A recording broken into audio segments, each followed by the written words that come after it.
I don't have a crane here, but I do have a forklift, and I've come up with a nifty way to get this 40 on the ground. Stay tuned, you're gonna wanna watch this.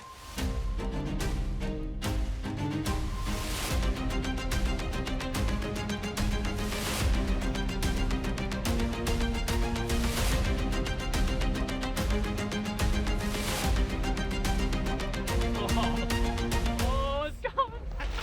Oh my God!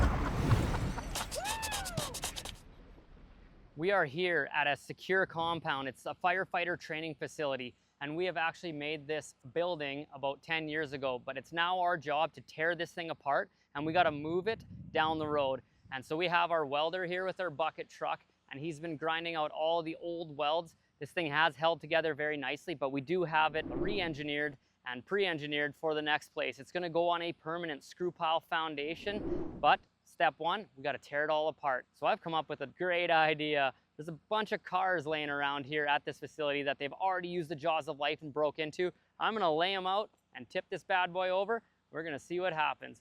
So we still have the welds connected on this side, but we've cut them on the other side. So this is just currently being held by 3 different welds here, and we have our chain hooked up into what would be the top corner casting. So we're gonna bring our forklift over and chain up to the mast and give this thing a tug. We wanna get it just tilted a little bit so that it drops on a bit of an angle, kind of like felling a tree, and we'll strategically place where it drops. And then I'm excited to show you what's next. In no way am I saying try this at home, but the firefighters did mention when standing this thing straight up and down 10 years ago, it was actually quite stable. And now that I've given that a little tug there, it is stable. Like there's no rocking, there's no movement. This actually seems very planted. So for a 40-foot container standing straight up and down, that just goes to show how strong these structures are. Any type of a wood structure would be wobbling and rocking and rolling, but this thing stayed nice and stiff. And it gives me this added sense of confidence here that this is going to go well. So I think we're just gonna finish off those cuts right after I place these cars here, and then I'll be able to lift up and give her a push.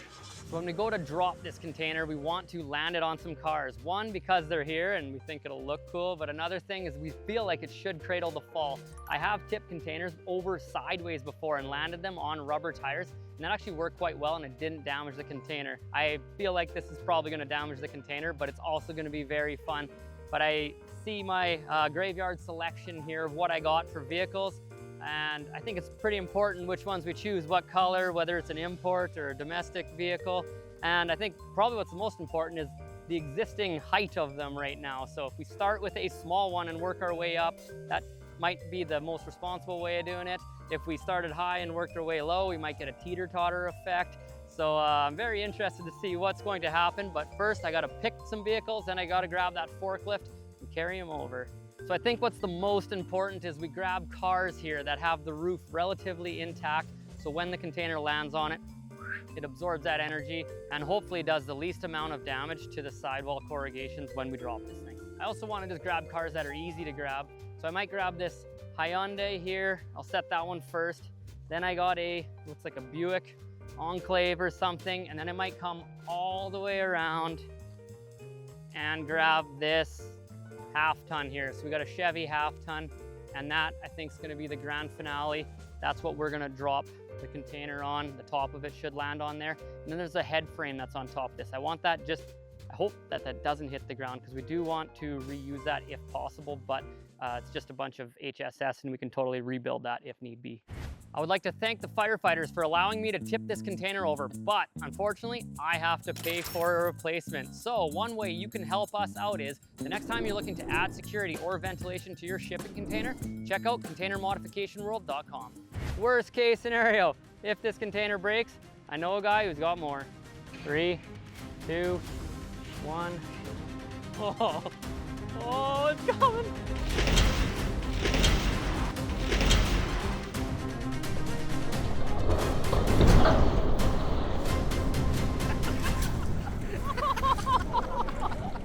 Oh my God!